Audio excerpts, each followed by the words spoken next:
Breaking news, boys. We have a car that goes 9.6 seconds in the quarter mile, which is absolutely insane. It's made headlines all across the world. It's the fastest production car ever. We're talking about none other than the Dodge Demon. I am super proud of Dodge for doing this. Will I ever own a Dodge? Probably not.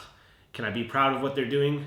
Absolutely. This is huge for the car industry, not only for the aftermarket, but especially for off-the-lot purchases. I mean, you're talking about manufacturers wanting to compete with this. Do I think they'll compete with it? Not quite sure. Do I think that they should? Absolutely, 100%. Keep this ball rolling, and let's make the best out of what we've got right now. I just think that the factory needs to continue with what they're doing. This is amazing stuff we have right here. I mean, it's record-setting, it's history in the making, and I'm super happy to be a car enthusiast that's a part of it, that is being able to witness this firsthand. You guys probably know all the stats already about the car, but I'm gonna run through them real quick just in case you don't. 6.2 liter supercharged V8 engine making 840 horsepower and 770 foot-pounds of torque.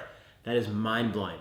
People work so hard to make their car do that, and now you can just buy that. Boof, crazy. Also, it can hit 140 in 9.6 seconds in the quarter mile. That's insane. It pulls the wheels off the line from the factory. That is so sick. That's been a goal of mine forever, is to go out and pop a little wheelie while I'm drag racing and even go into the nines. That would be amazing.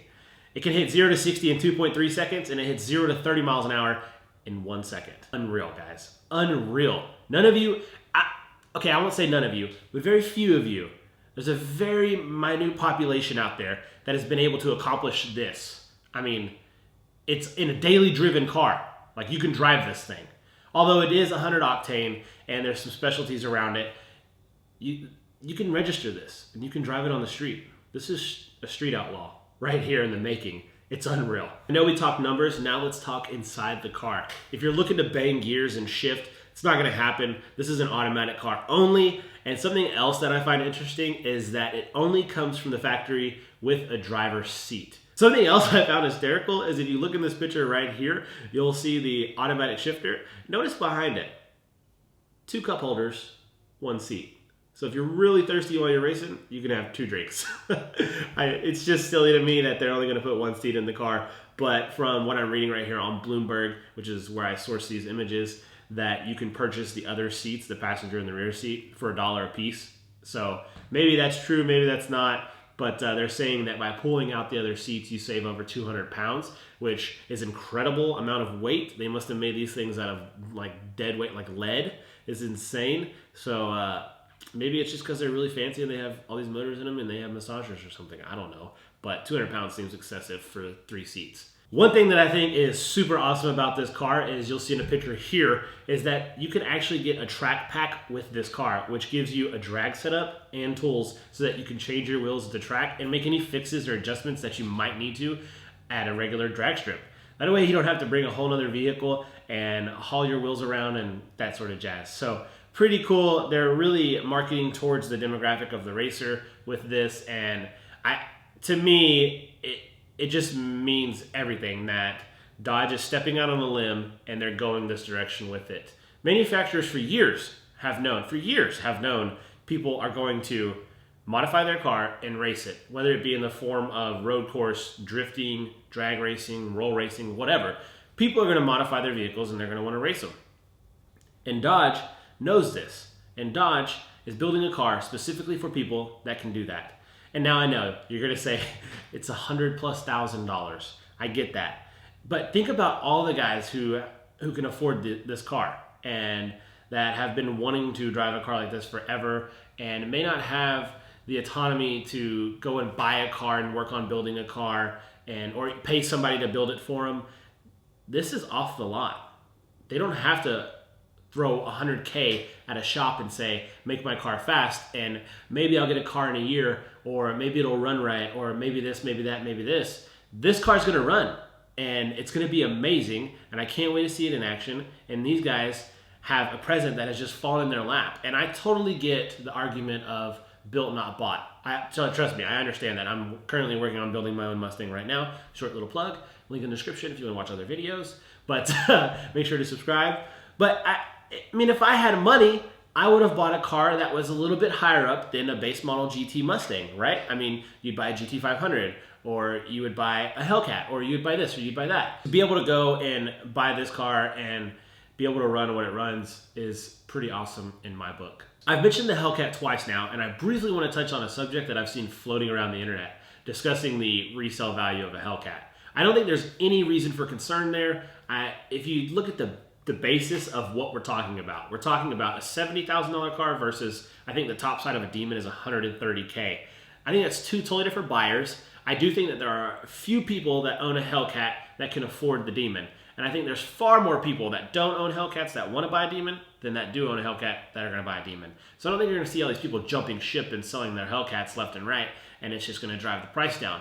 I think if anything, you're going to see the standard price decrease from what driving a car off the lot new is, and that's about it. I mean, you got to take into consideration, let's say for my example, I went out and bought a $20-something thousand base model Mustang GT. That's like me saying, oh, well, they're bringing out a new Cobra Jet in 2016, so I'm going to go buy that. It's two totally different clienteles, people. I mean, yes, like I said, Dodge hasn't had anything this big yet, and now they do, so you will have some people that can afford it. But for others, people like me that are just happy to be in their car, I mean, you can just praise Dodge for what they're doing. I know I've said it time and time again in the beginning of this video, but this is huge. This is a big deal, and I think not only does this promote building better, bigger, faster, safer cars off the factory lot, but I think it helps boost the aftermarket world. With the Demon making as much power and reliability as it's going to have, well, we don't know about reliability yet, but they're calling it a daily car, so I'm thinking it's going to be pretty reliable. It's factory, right? That's going to put pressure on the aftermarket to build reliable aftermarket parts and easy step-by-step instructions to install anything performance-wise on cars. Years past, it's been this rotation of build it, race it, break it, build it, race it, break it. And now, I think there's going to be a little bit more, how do we want to say, people are going to be forced to have reliability and accountability for the parts they're building for the aftermarket for sports cars. I know that people are going to say, well, you're beating on it and it's not a factory car anymore and all this and all that, but if Dodge can build a car that can go 9.6 seconds at 140 whatever miles an hour consistently, and it's reliable, the aftermarket's going to have to conform to that. I don't know how that's going to happen. I can't predict the future, but I do think that that's one thing that builders and shops and people are going to start having a little more accountability on them because of things like this. I mean, take for instance the Mustang that you can go buy a base model Mustang, makes 727 horsepower from a dealership by throwing a Roush supercharger on it. They're financing those cars. And by financing them, they need these cars to last. They need reliability. Without that, they wouldn't be doing this. So there is a way to make a reliable, fast car an option. And I think once we can start tapping into that and doing more research rather than throw parts at a car, I think that's going to be better.